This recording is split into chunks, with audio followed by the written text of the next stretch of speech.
Un reajuste de cerca de un 9% experimentarían las tarifas del peaje con TAC, pronosticada a partir del 1 de enero próximo. Esto tras la publicación de la encuesta de expectativas económicas del Banco Central, que proyectó cifras de inflación y también del IPC acumulado. Queremos profundizar en ese tema que interesa particularmente a quienes ocupan distintos vehículos y transitan por las autopistas urbanas. Nos acompaña aquí Juan Eduardo Saldivia, él es el presidente de la Asociación de Concesionarios de Obras de Infraestructura Pública, más corto COPSA. Señor Saldivia, gracias por venir. ¿Cómo le va? Hola, muy bien. Muchas gracias a ustedes por invitarnos. A ver, ¿usted realmente cree posible, cree real hablar de una cifra de alza para el próximo año del 9% en el valor que uno paga por el uso del TAC en las autopistas? A ver, lo primero que hay que destacar es que ese 9% tiene una doble composición. Sí. Un 5,5 aproximadamente, que es lo que se proyecta, es inflación. Correcto. Y un 3,5 es un alza propiamente tal. Entonces, si utilizamos la palabra alza, deberíamos decir solo un 3,5%, porque la inflación no es más que actualización de la moneda. Como todas las cosas que en Chile, porque tenemos una economía indexada a la inflación, todas las cosas se rigen por el principio de que la moneda debe mantenerse en su mismo valor. Ahora, si tú me dices es agradable, es una buena noticia, nos pone contentos a todos, yo creo que indudablemente una primera apreciación es que no es una buena noticia. Pero hay que entenderla, esto tiene una lógica y tiene una razón. O sea, ese 9%, en torno al 9% que va a subir, efectivamente corresponde al 5 y tanto de inflación. Y entiendo que por contrato, porque así está establecido, ese 3,5 de las distintas concesionarias que suben al año es algo que está establecido por contrato y es fijo. Así es. Exacto. Lo que uno se pregunta es, a ver, yo sé que las concesionarias no son obras de beneficencia y que hay ahí también un negocio que hay que mantener de por medio, pero ¿no resulta ya suficiente con la inflación ese 5,5 y probablemente reflexionar si ese 3,5 que ustedes tienen por contrato realmente resulta oportuno? A ver, una explicación. ¿Por qué se estableció así el año 99? Porque primero se dijo vamos a hacer infraestructura para los próximos 30 años. No vamos a hacer pensando en la carretera de los próximos 5 y que en 4 nos quede chica. Ahora, esa infraestructura para los 30 años, ¿quién financia una obra que los primeros 10 no se necesitaba de ese tamaño? Y se dijo, bueno, hagámoslo de tal manera que los mayores costos asociados a una infraestructura de mayor envergadura, producto del crecimiento de la ciudad y de la población y de la riqueza de la población en los próximos 20 años, trasladémosla a los usuarios futuros. Por una parte, entonces significa que la infraestructura que se construyó pensando en 30 años no la paga desde un principio el usuario inicial, porque el usuario inicial no necesitaba la totalidad de esa infraestructura. 2, pero también es una mirada de cómo iba a crecer el país y quién podía pagar y quién era justo que pagara. Si hacemos un solo análisis, el año 99, digamos por ejemplo que el PIB, Producto de Ingreso Bruto de Chile, era 100. El año 2014, 186. Es decir, somos casi el doble de lo rico que éramos en el 99. Si hubiéramos tenido que pagar con los ingresos de 100 el año 99, hubiera sido mucho más costoso para los usuarios del año 99, 2001, 2005, 2010, en relación a sus ingresos. Hoy día la proporción en relación a los ingresos PIB 99, PIB 2014, 86 puntos más alto, es más justo que se cobre a los que hoy día tenemos más recursos que a los que tenían menos recursos el año 89. Entonces es una fórmula económica que permite viabilizar una obra a 30 años y que permite adecuar los costos en aquellos que la van a usar los 30 años, los últimos 10 años, pero además en relación con los ingresos del país de cada uno de nosotros, progresivos. Ya, Juan Eduardo, eso que es bien económico y bien técnico a mí me queda claro porque el país se ha ido desarrollando, enriqueciendo, en fin, pero lo que está pasando hoy día con este IPC del 5 y tanto es un asunto coyuntural y por eso que mi pregunta apuntaba a decir, no basta apelando un poco a la solidaridad, no lo sé, respecto de ese 5,5, dejarlo ahí si ya es más de lo que ustedes hubiesen reajustado con el 3,5 que la ley le faculta. A ver, voy a que esto es un tema puntual, entendiendo el proceso del producto. Por eso, como estamos en un programa económico, yo hago la explicación económica. Pero además la pregunta es, el 5,5% no es más que mantener el valor de la moneda. No nos confundamos en eso, no significa un incremento de los ingresos a moneda de un mismo valor. además con un dólar que ha cambiado sustancialmente este año. Pero un detalle, tú dices solidaridad. Un detalle, el 5,5 se aplica una vez al año, pero resulta que ya tenemos un 4 y algo que no se ha cobrado durante este año. Entonces también hay un sistema en virtud del cual el incremento, o más bien la actualización de la moneda, se hace de tal manera que genera un cierto efecto económico en la concesión y que se conoce desde un principio. No estamos reclamando para nada por eso, lo sabíamos desde un principio. Y por ello es que hay dos elementos. Uno, ¿cuánto nos costó construir la obra? ¿Cómo se paga? Y eso se responde con el 3,5. Y otra cosa es que, como todo en Chile, agua potable, electricidad, infraestructura, los alimentos, todo va manteniendo su valor en moneda constante, y eso se hace con la UEF y se hace con el IPC.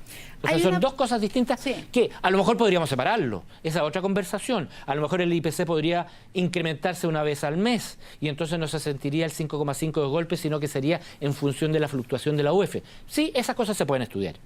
Ahora, respecto de una propuesta que en algún momento salió desde la autopista central a través de su gerente general, una de las propuestas que hacía esta autopista es reducir este piso base que tienen las autopistas para subir el precio, que es 3,5%. Así es. A cambio de extender, Techo. Correcto, a cambio de ampliar los plazos de concesión. ¿Eso a ustedes les parece razonable? ¿Puede ser una buena salida? ¿Qué opinan respecto de esa fórmula en concreto?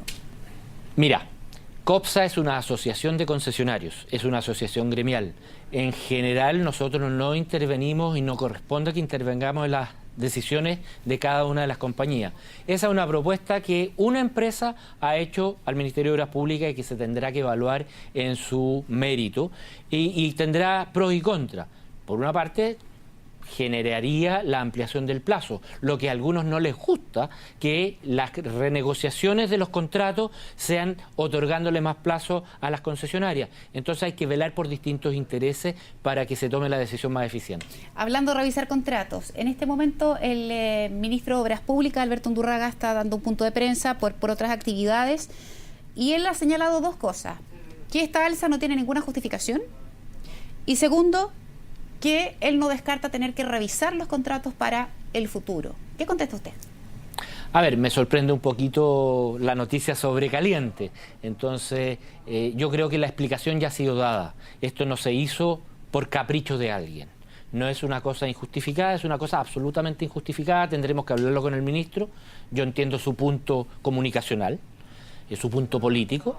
Pero si queremos construir alianza público-privada, que ha sido el llamado desde la Presidenta de la República y todos sus ministros, el ministro de Hacienda, la alianza público-privada se construye sobre la base de las confianzas y sobre la base del conocimiento. En ese sentido, habrá que explicarle al ministro para que entienda lo que está en los contratos y cuál es la filosofía económica. O sea, aquí no solo se trata de tal o cual concesionario, sino que de la filosofía económica. Y si habrá que revisar los contratos, bueno, nosotros nunca hemos estado cerrados a revisar los contratos en la medida que se cumpla, que se mantenga la certeza jurídica y que se mantenga la seriedad económica del país. Ahora, respecto, Juan Eduardo, de aquello que usted planteaba también, del tema de las confianzas, ¿es efectivo que esta tarifa de saturación que ocurre a partir de las 6, que es cuando la autopista se atocha y que finalmente el objetivo que tiene es que los autos eviten ingresar para generar más congestión, también opera los fines de semana? No. O sea, que un sábado a las 6 de la tarde hay tarifa de saturación. No es correcto. No es correcto. Lo otro que también ha sido tema en estos últimos días es la presencia de animales en distintas autopistas. Yo entiendo que alguien que es propietario de un caballo, de una vaca, de un toro, una oveja, lo que fuere, tiene la obligación de resguardar eso. Pero también hay una obligación de las autopistas de tener un límite, una reja que impida que frente a un hecho de esa naturaleza pase un animal a la pista, porque a veces hay animales que no necesariamente tienen dueño. Y hoy día nos hemos encontrado, por ejemplo, sale en el diario hoy día, en el Vespucio Norte, a la altura del Salto, un montón de caballos. Hace poco vimos un toro. ¿Cuál es la responsabilidad que tienen ahí las autopistas? Mira, tú conoces aquí la autopista Vespucio Norte, el Salto, el túnel. Los caballos llegaron por la avenida del Salto. No llegaron de un predio que saltaron una reja o que había una reja que se rompió. No, llegaron por la avenida del Salto. Es decir, en general los animales ingresan por las mismas avenidas por donde ingresan los automovilistas. Entonces eso no se puede cerrar. ¿ah? Distinto es que me hubieras dicho, mire, en determinado lugar tiene que haber una reja y esa reja no estaba, ahí es responsabilidad de la autopista. Cuando un caballo se le suelta a un propietario, es responsabilidad del propietario. ¿Cuál es la responsabilidad del concesionario? Tomar las medidas más rápidas posibles de resguardo de su usuario, sacar la obstrucción. Esto es bastante parecido a aquel automovilista que se queda detenido dentro de la autopista en pana benzina. ¿Cuál es la responsabilidad de la autopista? Ninguna. Es responsabilidad de ese señor que no tomó las precauciones. ¿Puede provocar un accidente? Puede provocar un accidente. La situación es la misma. El toro la otra vez, el toro se lo habían robado en Curicó. Y nadie sabe muy bien, ni la policía todavía sabe cómo llegó a la autopista. Lo más probable es que se haya caído de un camión que lo estaba transportando los ladrones. ¿Qué hizo ahí la autopista? Rápidamente tomó las acciones para detener al toro. ¿Ah? Pero la verdad es que es imposible en Chile y en el mundo cerrar todo. O sea, ¿cómo entran los usuarios a la autopista si cerráramos los accesos? Porque puede entrar un caballo. Los usuarios... los peatones eventualmente tienen las obras de pasarela por donde son los peatones, cruzan. pero yo te digo un automóvil. El automóvil que saliendo de este estudio va a tomar Vespucio Norte, tiene que ingresar por el Salto. El Salto es una calle abierta. Entonces los caballos ingresaron por el Salto. Las mismas vías por donde ingresan los vehículos son las que utilizan los caballos, los perros, la avestruz en su momento. Entonces ahí hay un tema de tenencia responsable de los animales. ¿En qué culminó los incidentes de los caballos ayer? En que a los propietarios de los caballos le cursaron una multa. Sí. Juan Eduardo, ¿cree usted que una vez concretado el aumento en torno al 9% el próximo año del valor del TAC, exista una disminución de los usuarios de las autopistas? La verdad es que yo pienso sinceramente que no. Hoy día la ciudad de Santiago está creciendo. Por una parte, por otra parte, el parque automotriz está creciendo. 1 millón de vehículos entre el año 2010 y el 2014. Y por consiguiente la saturación de superficie es cada vez peor. Entonces las autopistas van a seguir siendo una opción más eficiente en tiempo y en costo de traslado. Ahora, si tú me preguntas que hay que hacer mejoramientos, sin duda que hay que hacer mejoramientos. Yo creo que una de las tareas que tenemos que hacer es mejorar la información a la entrada de la autopista de tal manera que la persona con buena información pueda decidir si ingresa o se va por la superficie.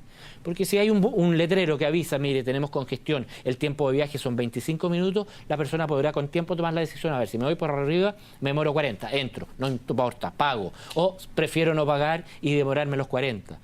Ahí nos falta un detalle. Juan Eduardo? Es trabajo pendiente que hay que hacer. ¿Y debiera apurarse considerando que hoy día va a haber alza 9% en enero? Debiéramos apurarlo al máximo. Pero una vez más, volvemos al punto.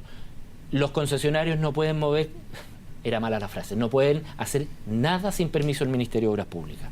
Y para eso el Ministerio de Obras Públicas tiene que acceder a modificar los contratos en estas materias y en otras. ¿Y en eso ustedes como concesionarios estarían abiertos a poder hacer alguna negociación? Absolutamente, absolutamente. ¿Hasta dónde?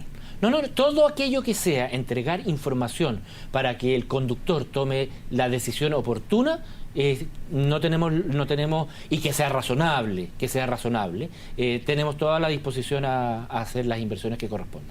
Bien, Juan Eduardo, le quiero agradecer mucho haber venido al estudio CNN a comentarnos. Es una mala noticia, pero había que abordarla y entender también cuál era el punto de vista que tienen los concesionarios en este asunto, así que muchas gracias por su tiempo. No, gracias, y yo quiero rematar con la idea de que si bien es una mala noticia, es una noticia que es mala noticia hoy día, pero que en su momento y en el futuro tiene lógica económica. Peor hubiera sido la noticia que, dado los costos, no se hubieran construido las carreteras. Y si no tuviéramos carreteras, pensemos qué ciudad tendríamos. Gracias, Juan Eduardo, que tenga un buen día. Muy amable.